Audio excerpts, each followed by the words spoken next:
guys, what's up and welcome back to my channel. So if you're new here, my name is Afrolecia and over here, natural hair is the topic. So I haven't done like a sit down and talk to you guys in a stand up and talk to you guys in a while. And I kind of wanted to come and speak to you guys about something that has become very important to me, say in the last month. I've tried a lot of different natural hair products throughout the 5 years I've been natural, and I've learned quite a few things. I tried the curly girl method and the whole method didn't work out for me, but I got a lot of great pointers from it that I still do till today, even without following the curly girl method. So today I want to talk to you guys about 6 ingredients that I don't want to see in my products. I started trying 2 different brands this month. I made a review on the one Aphrodite Organics and Soft and Free for Naturals. These are the two lines I started using in the month of April, okay? So this is how I would normally go into, like, let's say clicks or whatever. If I had to see the 2 of these products, and I'll show you, this is a close-up of them. If I had to see them looking at, okay, this is a Mango Dream Growth and Moisturizing Butter. This is a coconut and Jamaican black castor oil curling cream. I think a lot of us would choose this, to be honest, because of the way it looks. It looks like they have all this stuff like in line. Like the packaging is amazing. The packaging sold me immediately. This one is still very much a new brand, very local. So it's also a big reason as to why it doesn't look as fancy of this. This company has a lot of money. This is somebody starting out, okay? So normally if I had to see the 2 of this and I was going in for a curl cream, they are both curl creams, I would choose this one just because it seems like it would be better for my hair. So that is what I was thinking when I saw this. I was very excited about this, but then when I got the Soft and Free range, I was more excited, which that's the reason I wanted to come to you guys. So I used this and I raved about it so much. I loved it so much. Definitely go check out the review on Aphrodite Organics. I also have a 20% discount code if you are interested in buying them. So I raved about this product. It was really amazing and I expected even greater things with this product. So after I used both of them throughout the month off my channel, I like trying things off my channel so I really get the gist of it, and then I'll come and speak to you guys about it. So I was planning to do a whole full very happy review on this line, and yeah, after I used it I was not happy. After I used the Soft and Free line I was not happy, and that forced me to look at the ingredients. Now I don't look at products ingredients that much, because to me and to a lot of us, when products are listed as natural, you would think they would always have your best intentions there, okay? Like it would be 100% what your hair needs because you are natural and the product says it's for natural hair. Why not? But when a product doesn't work that good, I go to the ingredients and I go check. I didn't check the ingredients at all on this one. Also because they are great. It says it's curly girl approved, and when a product is curly girl approved, I know it already has all that gunk and all that horrible ingredients I don't like. I know it's not in here because curly girl approved products are very special, very, very, very special. This, however, does not say it's curly girl approved, but it has a line here at the bottom saying no sulfates, no parabens, no petroleum, no mineral oil. Seems like everything I would want. So I looked at the ingredients and this is why I want to make this video. They are incomparable. I cannot compare these 2 products, and normally if I look at it, they're both curl creams. The ingredients is where I had to really find it, and that was before I used it. And obviously when you're going into the shop, you can't use a product before you make up your mind. So this is just what I am now going to do every single time I go look, because it seems something looking amazing, having Jamaican black castor oil and everything that I love, it still doesn't work the best for my hair. Let's get into the 6 ingredients that I try to avoid, and this product it just confirmed everything and made me realize I need to check my ingredients list much more. let's get into the first one, and I'm going to speak from most important to me to least important. Okay, so first things first, I'm starting with silicones. So there are two different silicones. There is water soluble silicones, then you have ones that are not water soluble. And what water soluble means is just that it can be washed out or melted out of your hair with water. So you can just put water over your hair and it will dilute all that silicones and let it wash out. Silicones that are not water soluble, you need like a soapy sulfate to wash it out. It's not going to wash out with your co-washes and things like that. It really needs like a sulfate, like a very cleansing shampoo. So that is the silicones we don't like. And silicones on your products, you can normally find it with the ending in cone. So I don't really mind all silicones because, like I said, there are water soluble silicones that seem to work fine on my hair, but there's one, guys, that I'd really say remember this, because this is the main thing I don't want to see in my products. Like, out of everything, this is the one thing that I feel like just is totally unnecessary. I feel like it's just in there for the company to make their product cheaper. And this is dimethicone. So it's quite easy to try and remember this word. So that is not a water soluble sulfate. And that is the main reason why I did not like this curling cream, is because what is the difference I found out was, after using a lot of my Curly Girl approved products, I would not do the Curly Girl method and just do whatever I want with my hair. And I was somebody that was washing my hair every 2 weeks because that was working for me. Like, my hair wasn't getting super dirty. I could do probably 2 full ass twist outs, like 2 full curly styles with all the products I needed before I would feel like I need to wash my hair. And that was with my clean Curly Girl products. I then got gifted the Soft and Free line, and practically all their moisturizing and conditioning products has dimethicone in, and also dimethicone is so high in the list. And when I look at their curl cream, it has probably like 4 different types of silicones in. So the difference I realized was, when I am using dimethicone, I can only do my hair once. Like, I can do 1 twist out, 1 braid out, and say about 3 days into that, my hair has this oil coating on, guys. That, like, you know, like when I do a twist out with my normal products, it has a coating over my hair, but say by day 3 that coating is not there anymore. Everything's soaked up into my hair. When I am like probably on day 5 with my hair being used with dimethicone, I cannot go anymore. I cannot redo my hair with another style without washing it. It leaves this oily cast on my hair that I can feel is not soaking in anymore. It's just sitting on top of my hair. And if I actually went to 2 weeks without washing my hair, guys, my hair gets so dry. So what the silicone does, what this dimethicone does, is it coats your hair, leaving your hair looking nice and shiny, nice and moisturized, but it's a coating. It's not going into your hair and actually letting your hair do that on its own.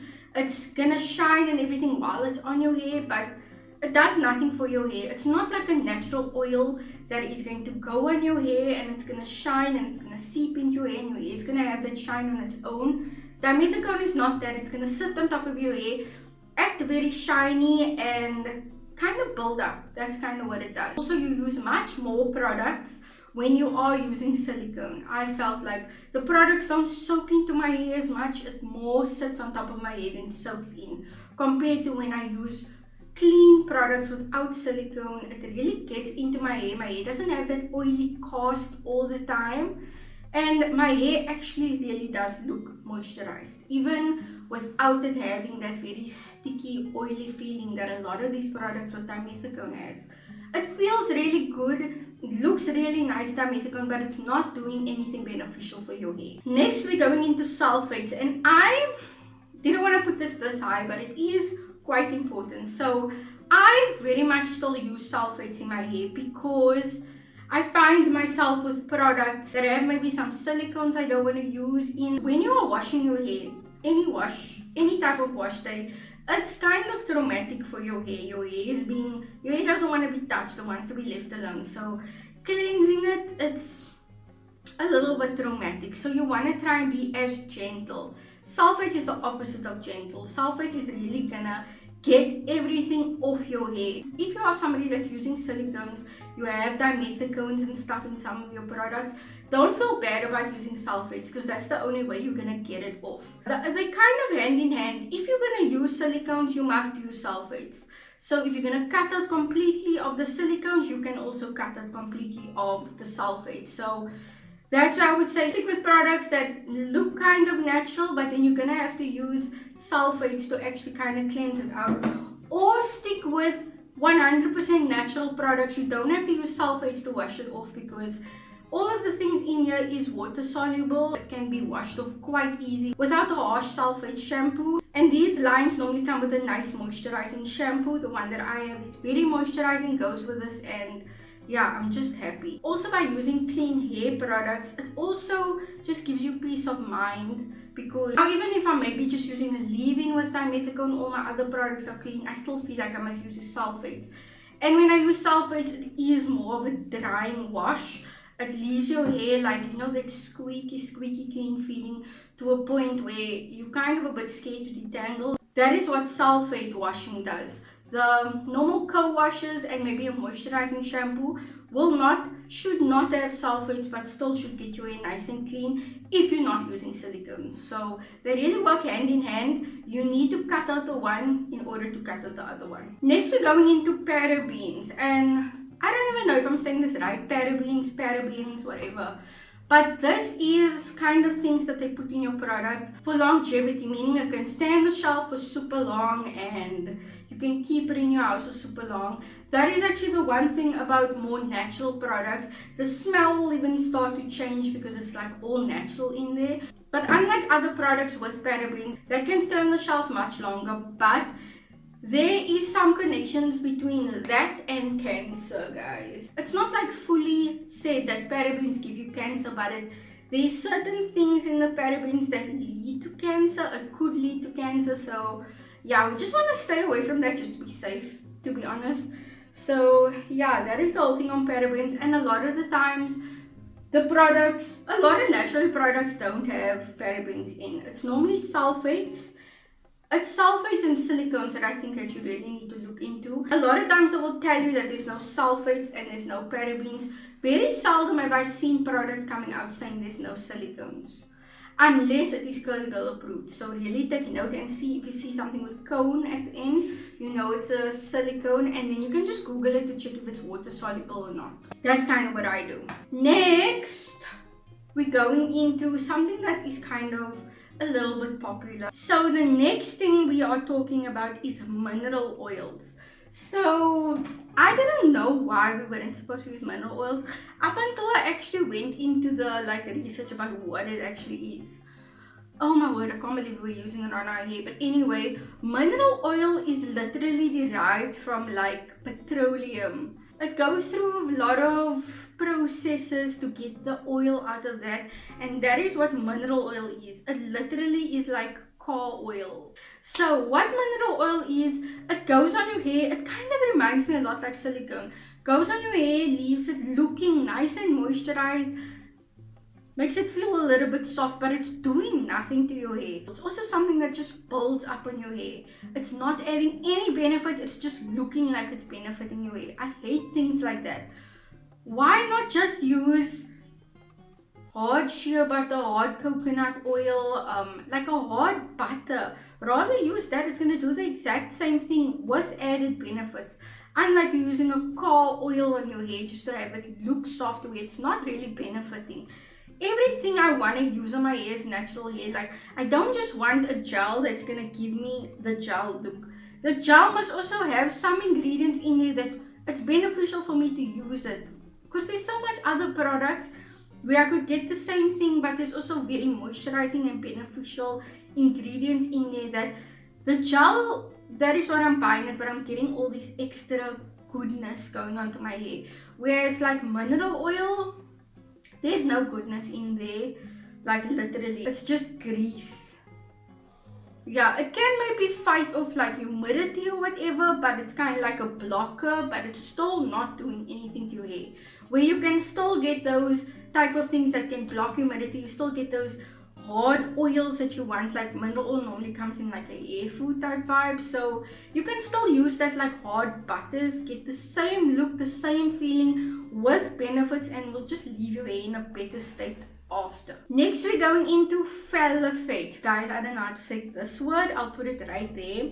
You also might see, also if the brand is good enough, they might tell you exactly there is none of this in our product, but if they don't, how you can spot it is fragrance and perfume. So you don't really want it in your product because, like I'm saying, it's not beneficial to your hair. A lot of natural hair lines that are good, they would either use like the actual extracts of whatever flavor they want, or they would use the essential oils of it. So if there's perfume in it, it's literally just something added. So if it's perfume or fragrance in it, it's not essential oils, it's not naturally derived. It's literally they made that smell like that, they made a chemical smell like that and put it in your product. So it's just also added things.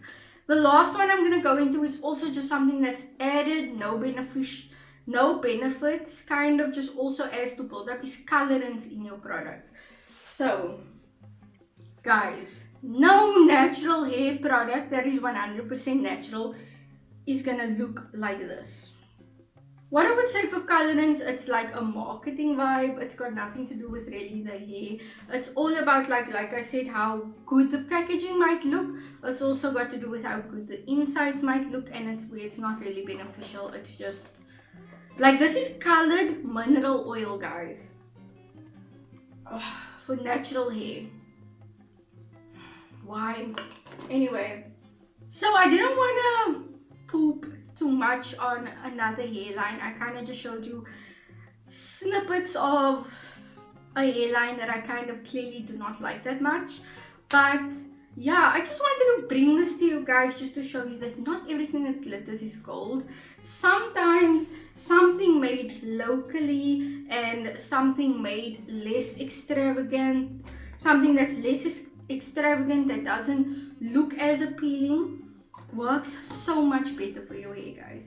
So much better. Like, I can't even compare the two wash days I had. Like, it's totally different. The Aphrodite Organics compared to the soft and free wash day I had, totally different. And it got to do with soft and free, it had so much silicones in, it had silicones in, it had mineral oils, it had colorants, and then the thing is, I didn't even get the shampoo with it, so I don't know if it's sulfate. If it's a sulfate shampoo, I'll definitely look into it, because if it's not a sulfate shampoo, then they are trying to put your hair in a state that it's, oh, that's one thing, is when I was also using sulfates, I wasn't too clued up about like the fact that I was using sulfate, the fact that I was using silicones, that I had to use sulfates or so. So I was cutting out sulfates and just using silicones in my hair, like I wasn't taking note of my products. And I couldn't understand why every 3 months my hair would go into like almost like a moisture overload vibe, where my curls weren't popping the way it needed to. I was getting more tangles, my hair just felt like mushy, and what would get me out of it is a strong protein treatment, and I thought that's just how my hair was. But then when I swapped to completely like clean products, like really taking note of what is my products, now that I think of it, don't know when last I had moisture overload. I might get it now because I actually started using these products, but I think I'm gonna stop because it's just not worth it. I find myself having to redo my hair every day because it looks dry at the end of the day while still feeling oily. How do you get that? But anyway, guys, I hope this helps. Take note of your silicones and sulfates. If you're using the one, you must use the other one. Better choice is to just cut it out. So yeah, and one thing where you don't have to worry about all of this is, see if a product says it's Curly Girl approved. If it's the Curly Girl method approved, that is so strict, like, then you know they don't have any of this nonsense in. But if something doesn't, if there's no Curly Girl approved sticker on the label, definitely try and check the ingredients and see if you see dimethicone. Because if I see dimethicone, I already know that the line might have all the other stuff in because the line is tending to be a little bit on the cheaper side. But anyway guys, one thing I also wanted to tell you is it might seem like maybe this product, because it doesn't have all the great ingredients that this has in, that maybe this one is cheaper. No, they are a 10 rand difference. This is about 10 rand more than this product, so they're kind of the same. This is a little bit more though, so I do see how using those products, using these ingredients, is allowing them to make their price point quite low and giving you a good amount of product, but you will end up using way more of this than you'll be needing of a clean line. So yeah, end of moral of the story. I do suggest getting you products that are Curly-Girl approved, just to stay on the safe side. Otherwise, study your ingredients, because if you watched my video where I got these hair products, you can tell I was very excited, and then for me to go through using it and not being so happy, I was like, how do I come and tell you guys this without like literally just bashing on a line? I didn't want to do that, but I do want to let you guys know that yeah, cheaper is not always better. And like I said, I've only been using this product now for I'd say like 2 weeks, and I haven't been that happy. I didn't even want to try a twist out because I feel like my twist out's gonna come out good, but it's not gonna last. Like, the stuff is just not gonna last. The dimethicone, the silicones that sit on top of my hair leave my hair with a sticky residue that makes my hair so prone to tangles that I just don't want to waste my time. But anyway guys, thank you so much for watching. I hope it helped somebody. And just to sum it up, it's silicone, sulfates, parabens, phthalates, and colorants, and mineral oils that I do not really like in my products. So yeah, try and look for something better. Thank you so much for watching guys. God bless.